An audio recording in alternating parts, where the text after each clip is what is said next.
ভাই রে ভাই, এই কড়াইটার প্রেমে পড়ে গেছি। এটা রান্না করতে যা লাগে না আমার।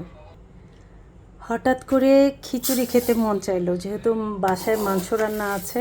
চলেন দেখি আজকে একটু খিচুড়ি রান্না করি। আগে একটু গরম পানি দিয়ে নেই। খিচুড়িটা গরম পানি দিলে জলদি হয়ে যাবে। দিয়ে দিলাম সুইচ। আমার এবার কয়েক পদের ডাল না হলে হয় না। মসুরি ডাল দিয়ে দিলাম, মুগ ডাল দিয়ে দিলাম পরিমাণ মতো, ছোট মটরের ডালও একটু দিয়ে দিলাম, দুটো আলুও কুচি করে নেই। আলুটা এই সাইজ করে নিলাম, ভাল লাগবে না? আসেন ভালো করে চালটা ধুয়ে নেই। আমার ধোয়া শেষ। এখন আমি এটার মধ্যে আমার প্রয়োজনীয় মশলাগুলো দেব। ফ্রিজ থেকে প্রয়োজনীয় জিনিসগুলো নিয়ে নিই। চলো, খিচুড়িটা আমি সাধারণত সরিষার তেল দিয়ে রান্না করব। তা আমি আমার পরিমাণ মতো সরিষার তেল দিয়ে দিলাম, তেজপাতা দিয়ে দিলাম, পরিমাণ মতো পেঁয়াজ দিয়ে দিলাম, কিছু আস্ত রসুন দিয়ে দিলাম, একটু জিরা বাটা দিলাম, একটু রসুন বাটা দিলাম, পরিমাণ মতো লবণ দিয়ে দিচ্ছি।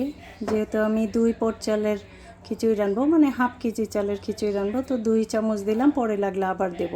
আর আমি এটা একটু হালকা রান্না করব, কারণ মাংসতে যথেষ্ট পরিমাণ মশলা, এই জন্য হালকা একটু স্লাইট হলুদ দেব, মরিচের গুঁড়ো দেবো না আমি। একটু ধনিয়া গুঁড়ো দিয়ে দিলাম। এবার বিসমিল্লাহ বলে জালটা ধরিয়ে দিলাম। আসেন নাড়তে থাকি।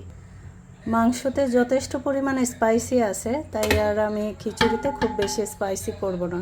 সো এবার নাড়ি, দেখি কালারটা কেমন আসে। আসলে এটা চটজলদি, আমরা যারা গৃহিণী না, ব্যবসায়ী বলেন, চাকরিজীবী বলেন, তখন ক্ষুধা লাগলে মানে যত তাড়াতাড়ি রান্না করা যায়, যত মানে সহজ পদ্ধতিতে রান্না করা যায়, সেটা হলো তাই। তো বাসায় আসলাম, রান্না করা আছে, লাউ দিয়ে মাছের তরকারি রান্না করা আছে, মুরগির কোরমা করা আছে, গরুর মাংস আছে, ডাল আছে, কিন্তু কেন যেন তা দিয়ে খেতে ইচ্ছা করছে না। এখন আসলাম অফিস থেকে মাত্রই আসলাম, তো ভাবলাম একটু খিচুড়ি করে মাংস দিয়ে খাই। সো চলেন আমার সাথে, দেখি কে কে খিচুড়ি পছন্দ করেন। অনেকে আবার বলবেন আজকে তো যেই গরম পড়ছে তার উপর খিচুড়ি। আসলে গরম আর শীত ব্যাপার করে না, বৃষ্টির দিনেই যে খিচুড়ি খেতে হবে এমন কোনো কথা নাই। খিচুড়ি আসলে মনের মতো। আর বললাম না, এই কড়াইটার প্রেমে পড়ে গেছে, এটা নতুন কিনছি। সো এইটাও মানে এত ভালো লাগে এটা রান্না করে, তার জন্য আজকে হচ্ছে খিচুড়ি রান্না করে এটাকে আবার নতুনভাবে উদ্বোধন করতেছি। সো অবশ্যই শেষ পর্যন্ত দেখাবো কেমন হচ্ছে আমার খিচুড়িটা। দেখেন নাড়ছি, একদম ঝরঝরা হয়ে গেছে। এটা যত ভাজা হবে খিচুড়ি তত ঝরঝরা হবে। আমি অবশ্য ঝরঝরা খিচুড়ি রান্না করব, এই জন্য আমি একটু ভালো করে ভেজে নিচ্ছি। এখন পানি দেওয়ার পালা হয়ে গেছে, তাই আমি ওই গরম পানি করেছিলাম, গরম পানিটা দিয়ে দিচ্ছি। দেখছেন গরম পানি দেওয়াতে জলদি বলকটা উঠে গেছে, না হলে অনেক দেরি লাগতো। সব সময় মানে ঝরঝরা রান্না করতে হলে চালের থেকে 1.5 কোর পানি রাখতে হয়, তাহলে মানে একটু মোটামুটি ঝরঝরা হয়। আর মানে গিরা মেপে দেয়, অনেকে মেপে দেয়, আসলে আমার রান্না করতে আন্দাজ মতো আমি দেই। আমি খুব বেশি মেপে টেপে দিই না, বাট দেখি হয়ে যায়। সো এই যে হয়ে গেছে। এবার আসেন, আমি অবশ্য সামান্য একটু দুধ অ্যাড করব, তাহলে স্বাদটা ভালো আসবে। আমার বানানো একটু মশলার গুঁড়ো দিয়ে দেব। এটা আমি মাংসেতে বা একটু রিস্পোর্ট রান্না করলে এটা আমি দিই। যেহেতু এটা বলক এসে পড়ছে, তাই আমি এটা মিডিয়াম আঁচে রান্না করব, না হলে চাল ডালগুলো ফুটবে না।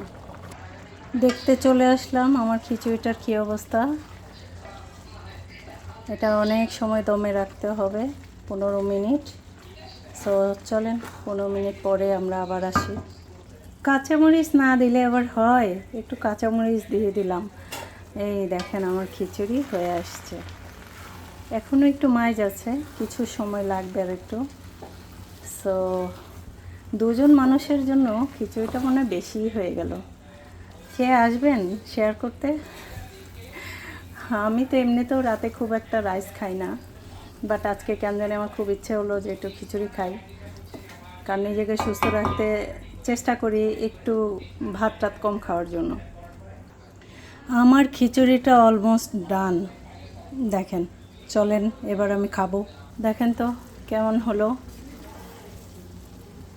আগেই বললাম না, যে দুজনের জন্য অনেক রান্না হয়ে গেছে। এই যে কালারফুল মাংস। এই ফাঁকে এগুলো কেটে নিয়েছিলাম, লেবু, পেঁয়াজ, কাঁচামরিচ। এগুলো ছাড়া কি খিচুড়ি চলে? চলে নেবে। এই প্রথম রান্নার ভিডিও শেয়ার করলাম, কেমন লাগছে এবার আলোতে দেখুন। চমৎকার একটা খিচুড়ি, সাথে মাংস। এখন টিভি দেখবো আর একটু খাবো। সময়টা একান্তই আমার, নিজের সময়টা নিজেকেই বের করতে হয়। কেউ আপনার যত্ন নেবে না, আপনার যত্ন আপনি নিজেই নিতে হবে। সো দেখেন, শত ব্যস্ততার মাঝে চলে আসলাম নিজের জন্য একটু বিনোদনের জন্য। নিজের পছন্দের রান্না করলাম, খাবো। চিয়ার্স।